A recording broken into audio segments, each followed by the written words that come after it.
Hey everybody, welcome back to Todd Bowser's world famous YouTube channel and another episode of our Dynamite High Limit Casino Coin Pusher. Back at it again today, and we have two giant stacks, pyramid stacks almost, but not nearly as sound as a pyramid. So those pyramids that I was sticking down before, kind of a daunting task, but hopefully today isn't the case. I am on a 30-minute time limit like usual, but I've got $15 million into this. So I've got a $15 million buy-in. The only way I can really bring that back is by taking all these white chips. I got to take at least 15 of those because those are $1 million chips. So all I got to do is get 15 of those to get my buy-in back. Plus you guys see the multiplier that's stacked up on top of them. So hopefully I can get that and double my winnings. That's what's going to be able to put us up into that like over $100 million realm. So far my record's about 80 mil, but I've on a couple occasions got 70 and whatnot. But if I would have gotten a multiplier on those, I could have easily gotten up to 140, 150.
Ooh, that shook a lot, so that's about to fall.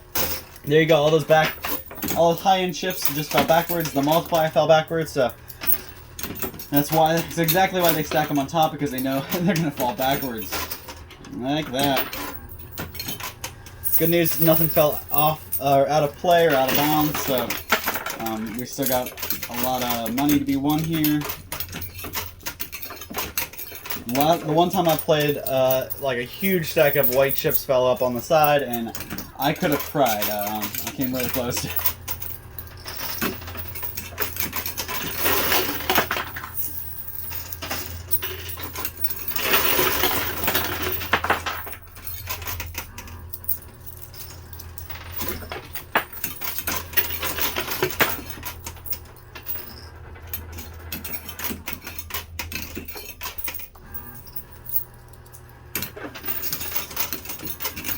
Woo! Alright, so got those knocked down. Lots of quarters just got pushed into my winnings, so that was nice. Those are nice for when we restock our quarters.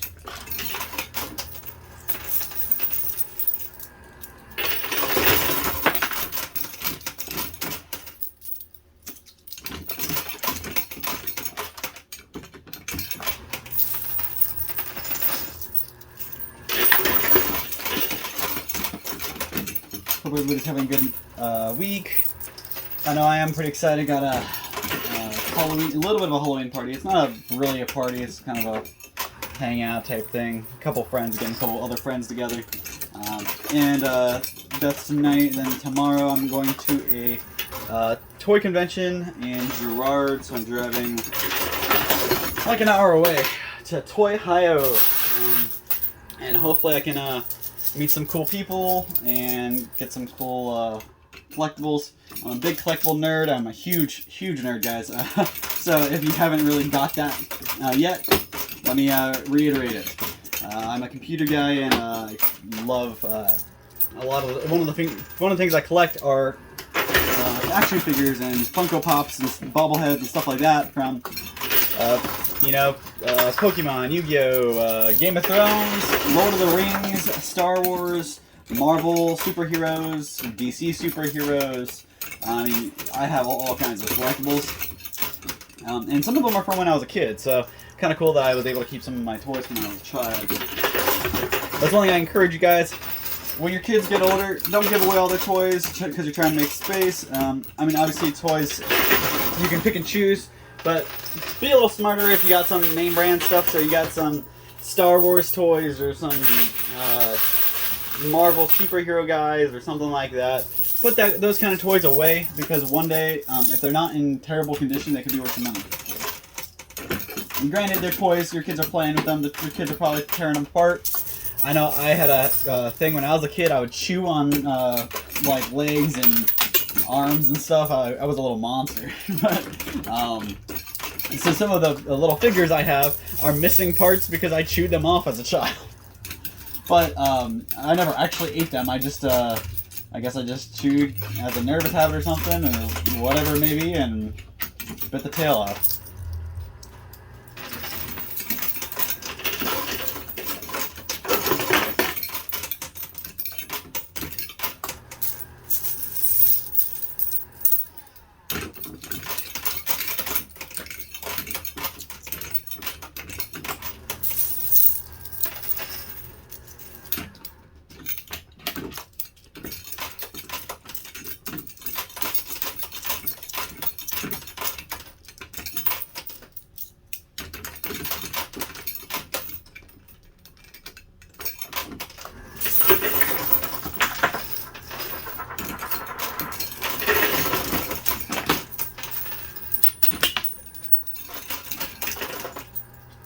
Load this up, see what I can do.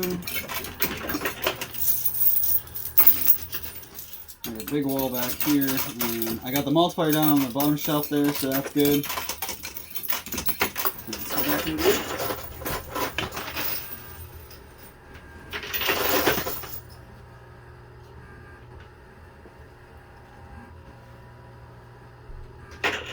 Alright, not quite the powerful I wanted.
I really wanted to clear that top shelf before I grab more quarters.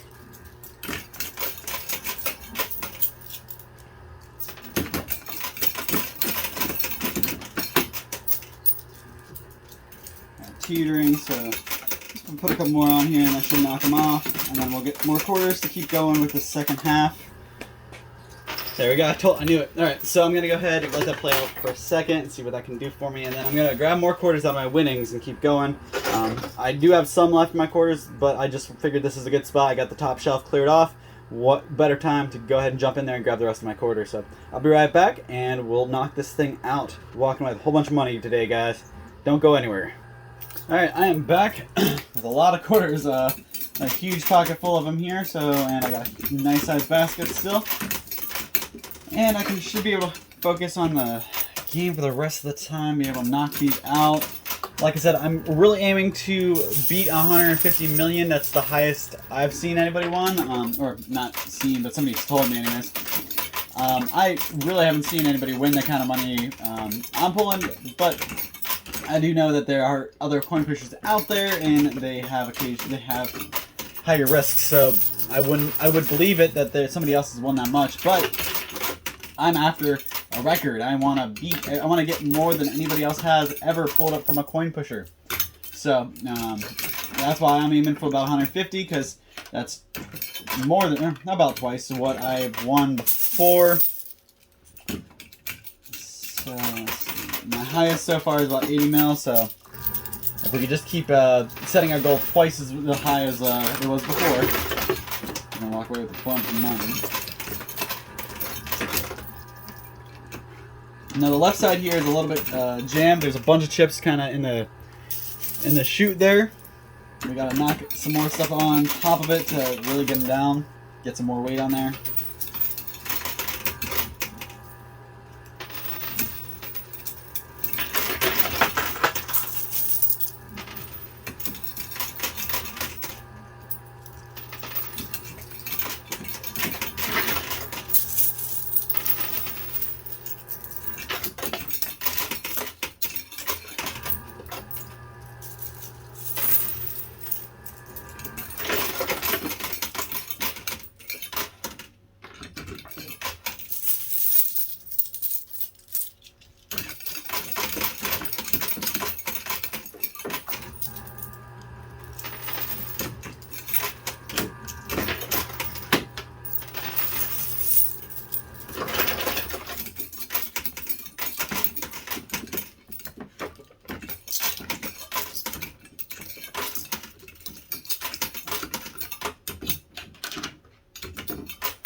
So let's hear it in the comments down below. What are you guys having for dinner tonight? So let's hear it. Tonight I'm having tacos because my buddy's having a taco bar at his party. We'll get together. So tacos, salsa, and chips. So I'm pretty excited about that.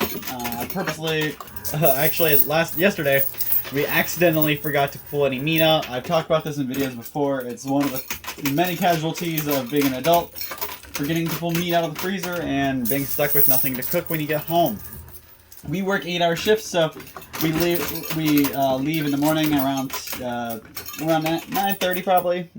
And if we don't have the meat out by then, we don't get home till 6. So when we get home, or we don't get home until like 6:37. So there's really no time to de-thaw anything. And I refuse to put stuff in the freezer or in the microwave to de-thaw it because that's really just cooking it and it comes out nasty and ugh. So one of the many casualties of our adulthood is missing freezer food. So we went ahead and we went out to eat last night. We got some Panera. My car was having issues, so I just traded cars. My stepdad let him worry about looking at it while I go get my fiance some food and whatnot. So we went to Panera, got some food, and they were out of the bread. Well, we ordered a classic grilled cheese. And the guy said that they were out of the bread for it, and I was like, okay, that's weird, but understood. So I told them to put it on a regular bun, because I was having a chicken sandwich, so I was like, well, you just make a grilled cheese on bun, I guess that works. So I told them to do that. They didn't put on a bun, they put on some weird kind of bread. And that wasn't even it. That wasn't even the big part. They gave us macaroni and cheese sandwich. We ordered a grilled cheese and we got a macaroni and cheese sandwich. First of all, I didn't even know that was a thing that they made. So you can get a macaroni and cheese sandwich from Panera. And I will say it was not good. It didn't look good. It might have been because of the kind of bread they were using, but regardless, it was disgusting looking. Really don't know how they managed to botch that or whatever, but I had a chicken sandwich. My chicken sandwich was good. My fiance had some soup. The soup was good, but it was just weird that they were out of bread for grilled cheese. How did they not have bread for grilled cheese? And the fact that they misconstrued my grilled cheese into a macaroni and cheese sandwich. So I don't know. I get the cheese sandwich, but I said grilled cheese sandwich. Grilled cheese, not macaroni and cheese. That's way more confidence than whatever. But familiar or kind of similar story.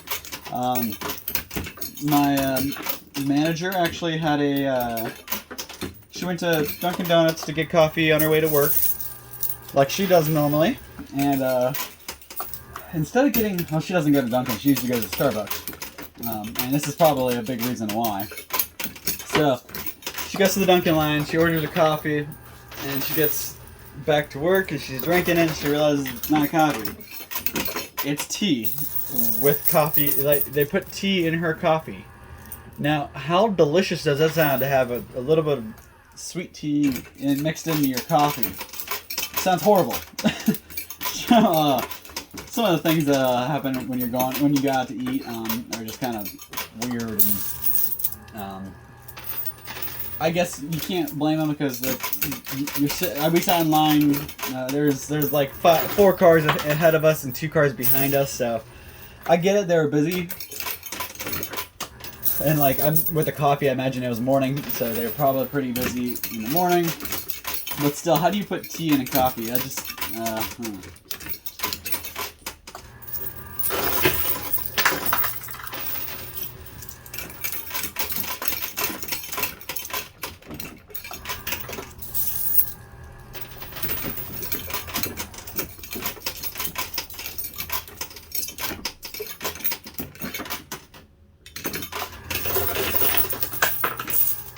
So I just posted a video the other day about a magician's poster. It was George, the magician. I believe his actually I forget how he goes by.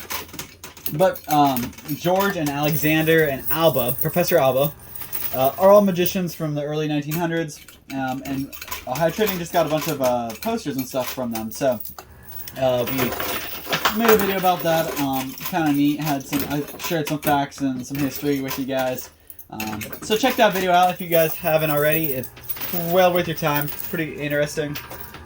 Was kind of cool though. I did a bunch of research into those magicians.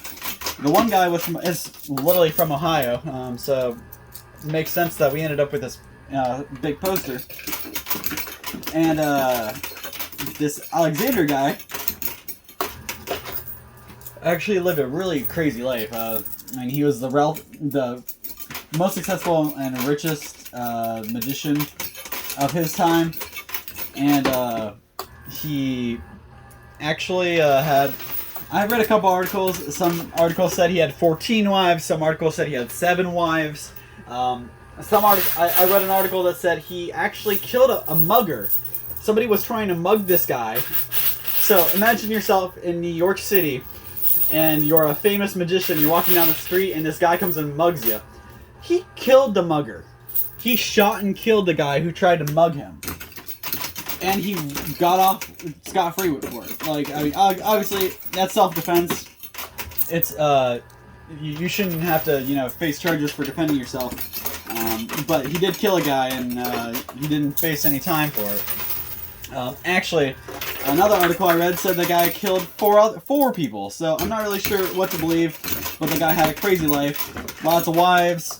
He killed at least one guy. He might have killed a couple guys. He was super rich. He was able to retire real early. I think he wasn't even 50 when he retired, and he didn't die till he was like 74.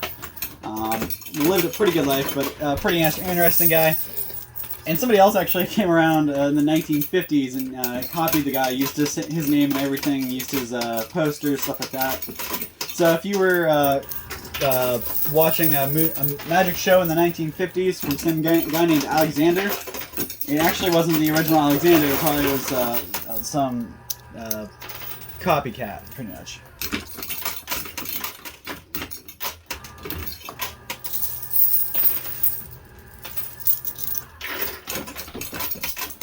I know as far as magicians go of today's current age, my sister was a huge fan of this one, Chris Angel, Mind Freak.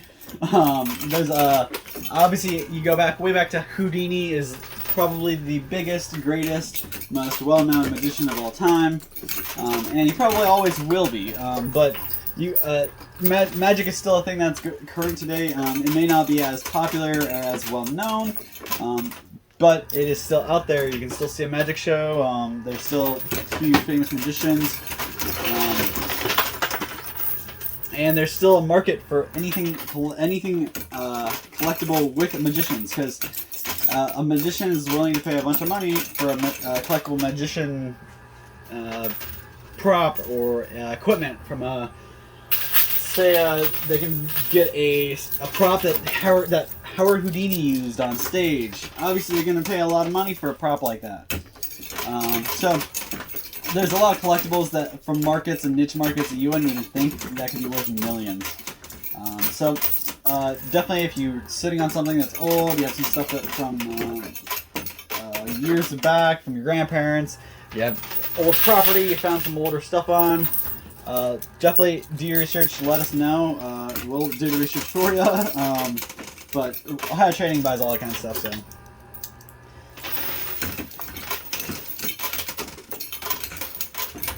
Well, I really wanted to bring that up because I wanted to see what other magicians do you guys know? Do you have any magicians you are big fans of? Is that still a thing that you have seen? Or Chris Angel was pretty popular a couple years ago. So I'm not sure if he's really that popular anymore, but I'm not a big magic fan, so I couldn't tell you. Don't get me wrong, if Doctor Strange walked into the world and was able to do his kind of magic, I'd be all over it. But unfortunately, most of the time magic is it's not magic; it's just a sleight of hand. And look over here while I'm doing this over here, and you won't see me doing this over here, and it'll look like I'm doing this over here.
think we've really done our work clearing this bottom shelf there. Lots of white chips over here on the right side though, so we're going to focus over there for a second.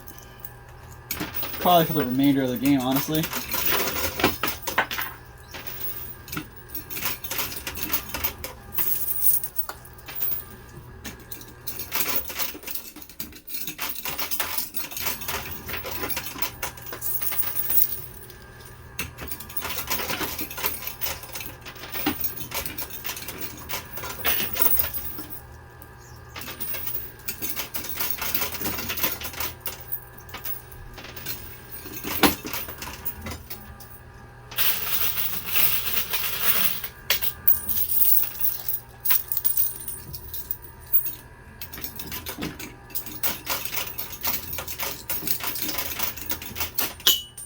Oh, that was bad. I just dropped a quarter pretty fast, and that's why it sounded so bad. Alright, so we gotta get as many of these white chips up here as possible. So.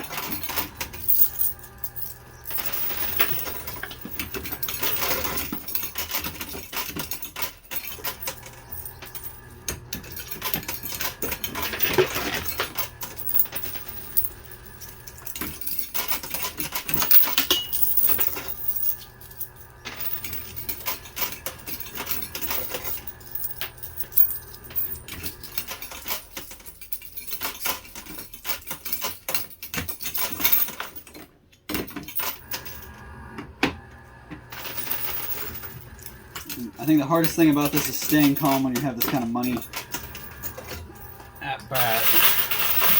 About 30 seconds left to play. The guy just took all my quarters. I have a handful here. I've kind of been loading my pockets up before he takes the basket, so I think he's trying to catch on.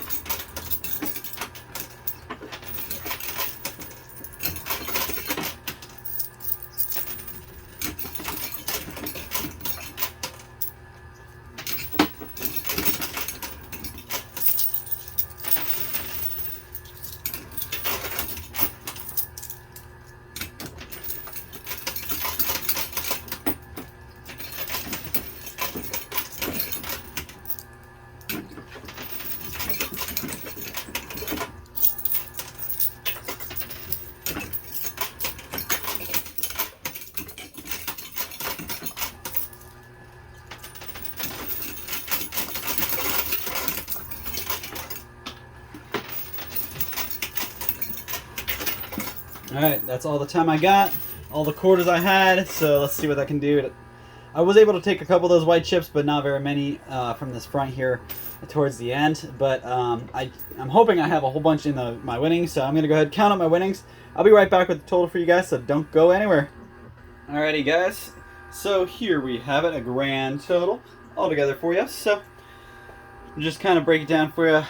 Pretty nice pool actually. With 15 million, we won 10, 20, 30, 40, 5 million, and then there's 500,000, another million here, 250, 320,000, 4, 5, 6, or yeah, 5, 600, 620,000, 1, 2, 3, 4, 5, 6, 7, 8, 9, 10. So that's 700 and 1, 2, 3, 53,000, 753,000.